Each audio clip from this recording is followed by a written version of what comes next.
Gene Kelly's hands were shaking as he stared at the wedding dress hanging in the Pittsburgh hotel room. In 4 hours, Mary Catherine O'Brien would walk down the aisle expecting to marry the man she had loved since high school. Instead, she would find an empty altar and a note that would destroy her faith and love forever. But what Kelly didn't know as he penned his cowardly goodbye was that Mary was carrying his child, a secret that would haunt both their lives for the next 56 years. It was June 12, 1937, and Gene Kelly was about to make the decision that would define him not as the man who chose love, but as the man who abandoned it for a dream that might never come true. The choice that shattered two hearts and changed the course of both their destinies began with a telegram that arrived at 6:47 a.m. That morning, Broadway audition confirmed. June 15th. Be there or lose chance forever. Morris Agency. Kelly read the telegram 7 times, each pass making the impossible choice clearer and more devastating. He could marry Mary Catherine as planned, and spend the rest of his life wondering what might have been, or he could abandon the woman who had believed in him when no one else would, and pursue a dream that had already broken 1,000 other hearts. What he couldn't do was both, and the decision he made would prove that sometimes getting everything you want costs more than losing everything you have. The love story that ended in abandonment began in the most innocent way possible. A high school dance in 1932, where 17-year-old Mary Catherine O'Brien asked 18-year-old Gene Kelly if he knew how to waltz. "I know how to do a lot of things," Kelly had replied with the cocky confidence that would eventually take him to Hollywood. "But I am better at making up my own steps." Mary had laughed, charmed by his boldness and intrigued by the way he moved. Not with the formal precision her other dancing partners attempted, but with a natural grace that seemed to come from somewhere deeper than mere technique. "Show me," she had challenged. What followed was a 3-minute improvisation that had everyone at the Immaculate Heart Academy spring formal stopping their own dancing to watch. Kelly created a routine on the spot that was part waltz, part jazz, part something entirely new that existed only in the space between his imagination and Mary's willingness to follow his lead. "You are going to be famous someday," Mary whispered as the music ended, and the other students applauded. "Only if you keep dancing with me," Kelly replied, not realizing he was making a promise he would eventually break. For 5 years, Mary Catherine O'Brien was Gene Kelly's anchor in a world that seemed determined to crush his dreams before they could take root. While Kelly struggled to find work during the Depression, Mary supported them both with her job at the Pittsburgh Telephone Company. While Kelly spent his evenings teaching dance lessons to earn grocery money, Mary spent hers learning new routines so she could be his practice partner. Most importantly, while Kelly talked endlessly about his plans to conquer Broadway and revolutionize American entertainment, Mary listened with the patient faith of someone who believed in potential more than evidence. "You are going to show them all," Mary would say during Kelly's darkest moments, when rejection letters piled up and hope seemed like a luxury they couldn't afford. "You are going to prove that a boy from Pittsburgh can change the world." By 1937, Kelly's dreams were finally beginning to align with reality. He had started getting small roles in local productions. His reputation as a teacher was growing, and choreographers were beginning to take notice of his innovative approach to movement. That is when he proposed to Mary Catherine. Not because he was ready to settle down, but because he couldn't imagine pursuing his dreams without the woman who had sustained him through 5 years of struggle and uncertainty. "We will go to New York together," Kelly promised as he slipped a modest engagement ring onto her finger. "You and me against the world, just like it has always been." Mary accepted with tears in her eyes, not because she particularly wanted to leave Pittsburgh, but because she couldn't imagine a life that didn't include Gene Kelly's wild ambitions and infectious optimism. The wedding was planned for June 12, 1937. A small ceremony at Mary's family church, followed by a reception at her parents' house. Then a train to New York, where Kelly would pursue the career that had consumed his thoughts for as long as Mary had known him. But 3 days before the wedding, Kelly received a phone call that would change the trajectory of both their lives. "Gene, this is Morris from the agency. I have got news that is going to knock your socks off." Kelly gripped the phone tighter, his heart already racing with anticipation. There is a choreographer in New York, Robert Alton, who has been asking around about new talent. Word is he is looking for someone to assist on a major Broadway production. Someone young, innovative, hungry. Kelly's mouth went dry. Robert Alton was a legend. The man who had choreographed some of the most successful musicals of the decade. Here is the thing, Morris continued. Alton is only in town for 3 days. He wants to see you audition, but it has to be this Tuesday, June 15th. No exceptions. No delays. You miss this chance. It is gone forever. Kelly stared at the calendar on the wall of the small apartment he shared with his brother. June 15th was 3 days after his wedding. 3 days into what was supposed to be his honeymoon with Mary Catherine. Jim? You. There? Yeah. Morris. I am here. So what do I tell Alton? Are you interested or not? Kelly looked around the apartment that Mary had helped him decorate. At the wedding gifts they had already started receiving. At the train tickets to New York that were supposed to represent the beginning of their life together. Let me think about it. Don't think too long. Kid. Opportunities like this don't come along twice. That night, Kelly lay awake beside Mary, who was talking excitedly about their wedding plans, their future apartment in New York, the life they were going to build together. Every word she spoke felt like another weight added to the choice that was consuming his thoughts. Jean, you are so quiet tonight. Are you nervous about the wedding? Kelly turned to look at the woman who had supported his dreams when supporting them made no practical sense, who had sacrificed her own comfort for his ambitions, who had never once suggested that his plans were unrealistic or selfish, just excited. He lied, but what Kelly was actually feeling was the first stirrings of a terrible understanding that love and ambition might not be compatible, that wanting everything might mean losing everything, that the most important choices in life are often the ones that require you to break someone else's heart. The next 2 days passed in a blur of wedding preparations and internal turmoil.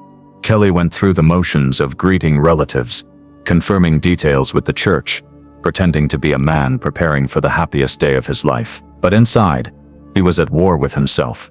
On one side was Mary Catherine, loyal, loving, supportive Mary Catherine, who had never asked him to choose between her and his dreams, because she assumed they were part of the same future. She represented security, partnership, the kind of love that accepts sacrifice as proof of devotion. On the other side was Robert Alton's audition, the chance that might never come again.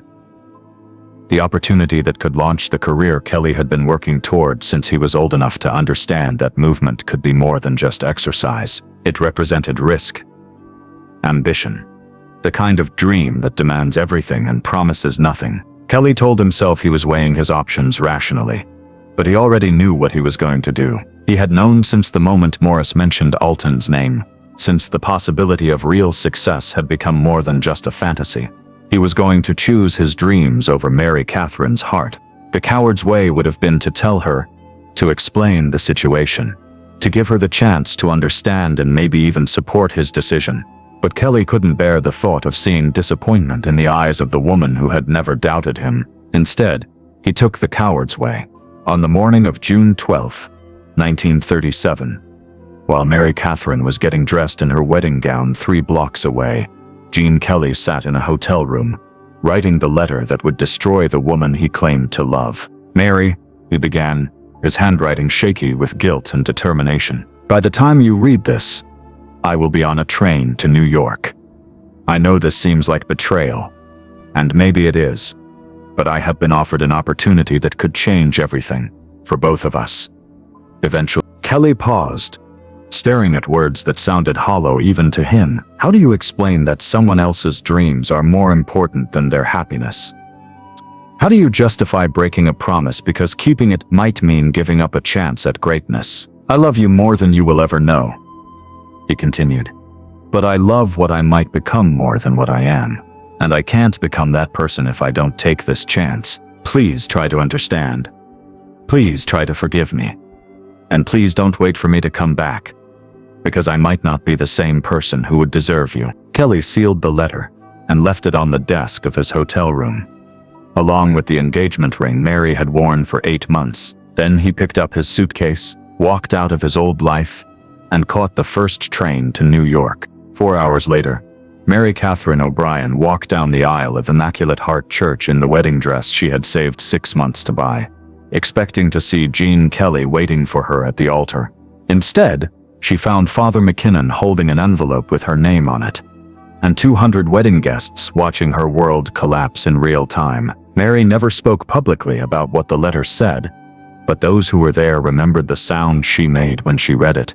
Not a scream, not a sob, but something deeper and more terrible. The sound of someone learning that love doesn't always win, that promises can be broken, that even the most devoted heart can be abandoned in pursuit of something more important. Gene Kelly's audition for Robert Alton was successful beyond his wildest dreams.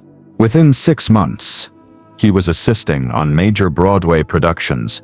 Within 2 years, he was choreographing his own shows.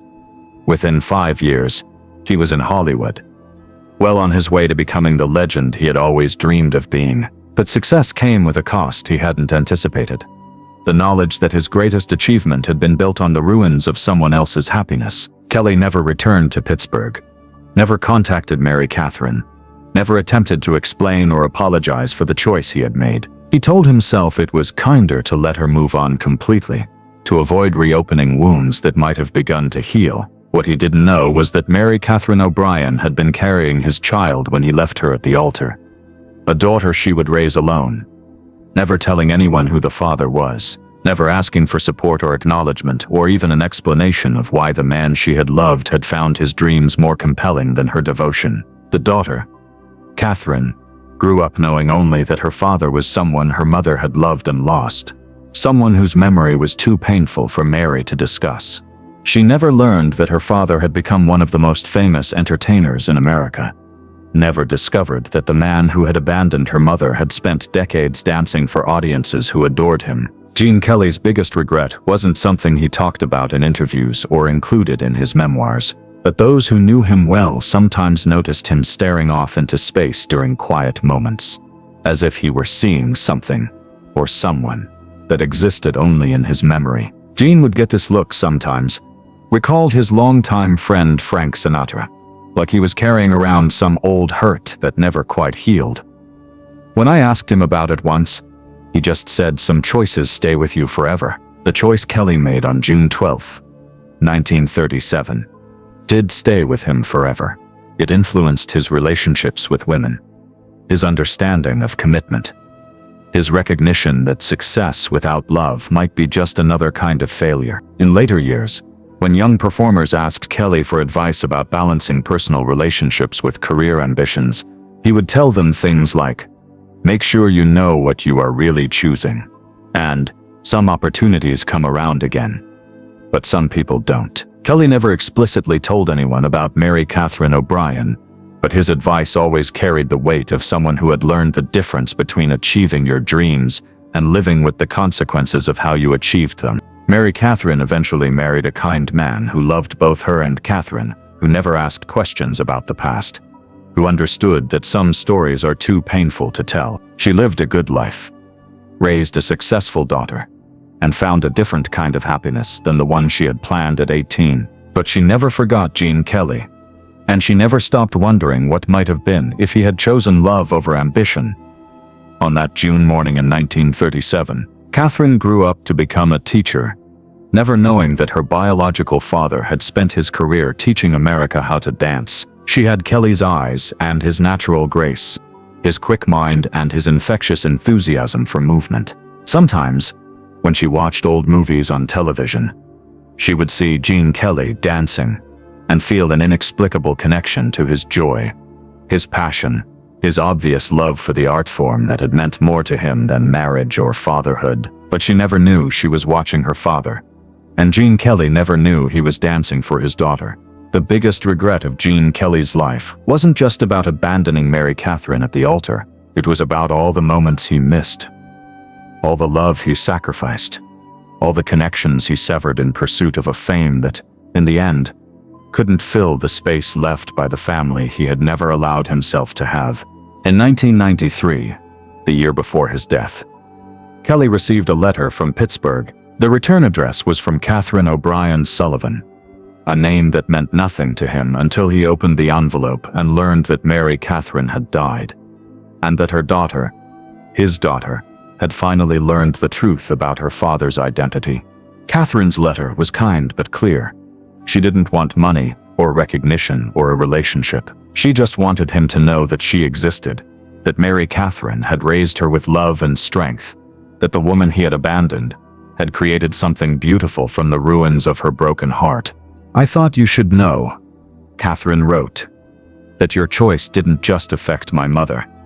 It created a life you never knew about, a family you never met, a love you never experienced. I don't blame you for the decisions you made when you were young, but I thought you should understand the full cost of choosing dreams over people." Gene Kelly read that letter dozens of times in his final months, understanding finally that his biggest regret wasn't just about the woman he had left at the altar. It was about the daughter he had never known, the granddaughter he had never met, the family he had traded for a career that, no matter how successful, could never love him back. The dance that mattered most wasn't any routine Kelly performed on screen.